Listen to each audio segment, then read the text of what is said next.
ও Medina রাখা, তুমি কি আমাদের নবীকে দেখেছো? ও মদিনা রাখা, তুমি কি আমাদের নবীর সংবাদ বলতে পারো? আমাদের নবীকে কি দেখেছো?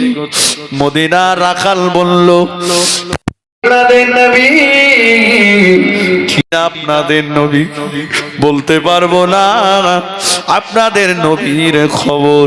তবে আপনাদের একটা কথা বলি, পাহাড়ের উল্টো দিকে, পাহাড়ের অপোজিটে যে খেজুর বাগানটা দেখতে পাওয়া যায়, ওই খেজুর বাগানের ভিতরে চলে যান। ওই বাগানে ঢোকা যায় না, আস্তে আস্তে ঢুকুন। ঢুকে দেখুন একটা খেজুর গাছের নিচে সিজদায় পড়ে যে উস্কো খুস্কো চেহারার একজনা মানুষ কি যেন বলছে আর খাচ্ছে, কি যেন বলছে আর কাছে। উনি যদি আপনাদের নবী হন, নিয়ে যান, ওনাকে নিয়ে বাড়ি চলে যান।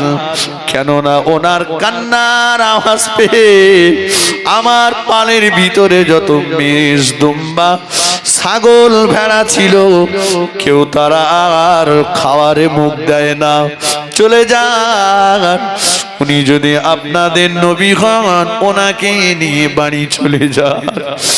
ও মায়া, হযরত আবু বকর সিদ্দিক রাদিয়াল্লাহু তাআলা আনহু, হযরত ওমর ফারুক রাদিয়াল্লাহু তাআলা আনহু, দুজনা মদিনার খেজুর বাগানের ভিতরে প্রবেশ করলেন। মদিনার খেজুর বাগানের ভিতরে প্রবেশ করে দেখেন সিজদায় পড়ে যে অঝর নয়নে যিনি কাঁদিতেছেন, উনি অন্য কেউ নন, উনি হলেন আমাদের নবী, নূর নবী, দয়ার নবী, আখিরি জামানার নবী। জোরে বলুন। জোরে হবে না, আর একটু জোরে বলেন। আমাদের নবী সিজদায় পড়ে কাঁদছেন। কাটা বাগান, খেজুর বাগান, হাজা আবু বকর ওমর রাদিয়াল্লাহু তাআলা আনহুমা গুড়ি গুড়ি গুড়ি গুড়ি গুটি গুটি গুটি পায়ে যে আল্লাহ রাসূল যেখানে সিজদায় পড়ে যে কাঁদছেন, ওই জায়গাটায় পৌঁছে গেছে। পৌঁছে গেছে। ও আমার মায়েরা, হযরত আবু বকর সিদ্দিক রাদিয়াল্লাহু তাআলা আনহু